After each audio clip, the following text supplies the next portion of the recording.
There are three things in life that are certain: death, taxes, and Netflix having absolutely no idea how to make a movie. I say that because Netflix's newest form of incompetence when it comes to making their own original films is on full display with the Electric State, and as of me making this video and it being posted, the film has officially released worldwide for all to see. It is seemingly the newest addition to what we have known for years now, in that Netflix is working with a model of making movies that simply makes no sense and is so ludicrous that it influences really bad filmmaking practices, whether it is through the creative side of making the movie or through the business side of it. Today, we are running through why the Electric State is just more proof to show that Netflix at this point either should just completely stop making their own movies or change their methods completely before it becomes too late for them to go back. The Electric State is directed by Anthony and Joe Russo and is based on a 2018 graphic novel of the same name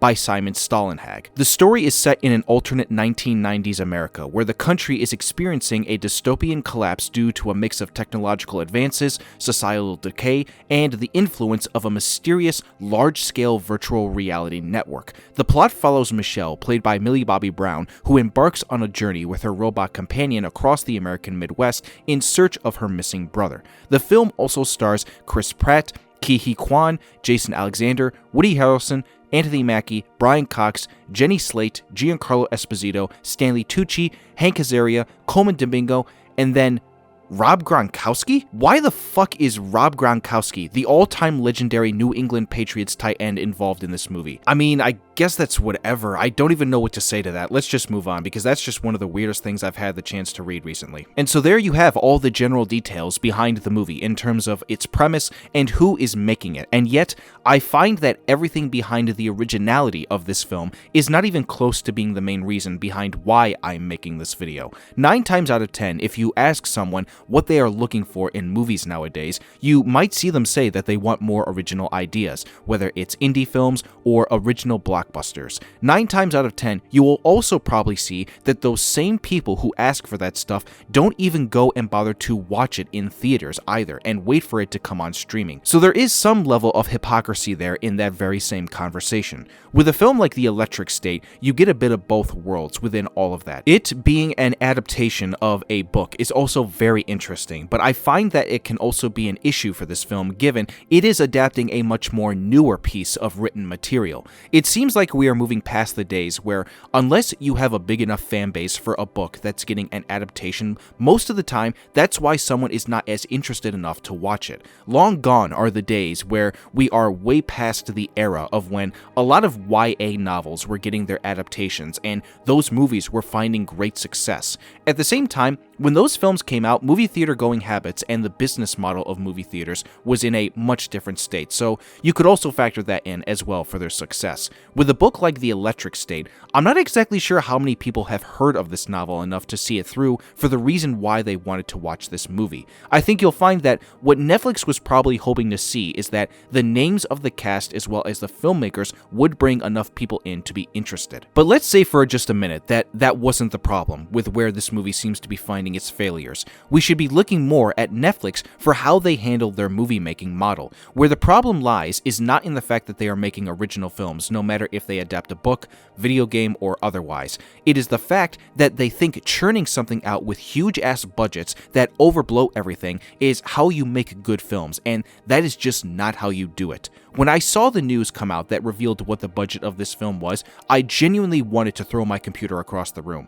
$320 million for this movie is one of the most insane things my eyes have ever had the ability to read. It makes it one of the most expensive films ever created, and yet it didn't even go to theaters. Making up these budgets for films on your streaming service without a proven return on investment for how that makes a successful product is just maddening. Netflix doesn't rely on traditional box office sales, but rather on subscriptions, which makes it difficult to gauge the exact financial return on any individual project whether it's a movie or even a show. That pretty much goes without saying for any of the streaming services, but Netflix finds itself in a peculiar situation because they pretty much are the only streaming service that actually makes their own original movies, other than maybe Disney Plus as another example, but even they barely make their own original stuff for the streaming service. To be clear, I'm talking about movies and not television shows. Without the tangible financial indicators of success like box office revenue, it becomes harder to determine whether the high spending on films is justified. For every one electric state that you get budget-wise, you probably get 2 or 3 other much smaller films that not only utilize their budget correctly, but also come out much better in terms of quality and don't feel like they are getting made just because they have to get made. In past years, since Netflix has been making their own original films, this isn't the only example we've seen this to be the case of. What you've gotten from Netflix recently is a lot of other CGI-infested and generic story slop movies that we have come to see that are just some of the worst movies of the last several years. You get films like Damsel, which is another Millie Bobby Brown movie, Red Notice, Six Underground, The Cloverfield Paradox, or even something like Atlas from 2024, where, for a lot of people, that was one of the worst films of that year. There are just multiple examples to show where I guess you could say it's more so that there is an inconsistency with how Netflix makes their movies. Every now and then, you will actually get something good that they made, or at least that they were involved in bringing over to Netflix because they are the publisher of it. I'm not sitting here saying that Netflix doesn't make good movies, because there have been many good ones that they've done. The Killer, for example, with the help of the great David Fincher, has now become one of my favorite films, and that is an example to show for it. I cannot stop rewatching that movie. It is so good. But again, you look at The Killer, and you see that that is how you go about doing it. It's reasonably budgeted, doesn't go overboard with how many famous actors it brings in, and doesn't rely on the overly expensive use of CGI all the time to make it look sloppy and unappealing. I do think in some cases that definitely affected the electric state. Having all these big names on it is not going to do much unless there is a reason to bring them all in. Even when you have guys like the Russo brothers come in to direct the film along with their writing partners Christopher Markus and Stephen McFeely, all 4 who have worked on 4 of some of the best MCU films ever made, it kind of just makes you confused as to how we got what the electric state is giving audiences. This reliance on data and algorithms can encourage movies to follow safe, predictable formulas rather than creative risks, which can result in a lot of slop that doesn't resonate deeply with audiences because they've seen it a million times before. While this approach from Netflix ensures that the platform always has something new for subscribers, it doesn't always result in things standing out and becoming memorable. On top of all of that, the other big problem with Netflix in how they go about doing this is with the marketing, but also the lack of interest in wanting to actually try and put these movies in theaters.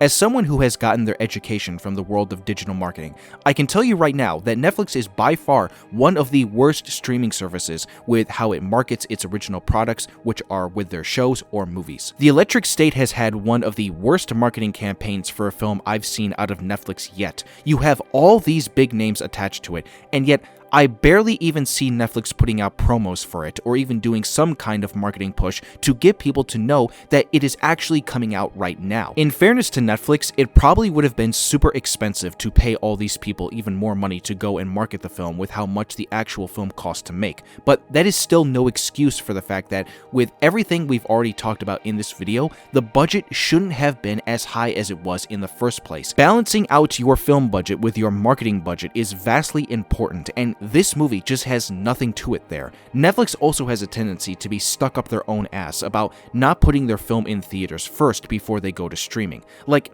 seriously, Netflix, it's not that difficult. The easiest thing you could do is just allow your movie to go in theaters for the first 45 days of the theatrical window that all other movies are allowed to do. And then, once it's done there, you can have it on your streamer for the rest of time. Instead, for a while now, they've gone against that because they only look at themselves as a streaming service business first, and that's just how it runs, and there's no ifs, ands, or buts about it. If I'm being fair to Netflix, recently, they've actually come around to this idea a little bit more, more with some of their upcoming films in the next few years. They're allowing the third film of their Knives Out trilogy, Wake Up Dead Man, to go to theaters. The same goes for their film adaptation of the Peaky Blinders movie, continuing on from the 6 seasons of the television show, along with what could potentially be the biggest venture Netflix as a company is going to go into with Greta Gerwig's The Chronicles of Narnia films, who will be getting their own IMAX release once they are officially coming out. All of that is good, but it doesn't shy away from the fact that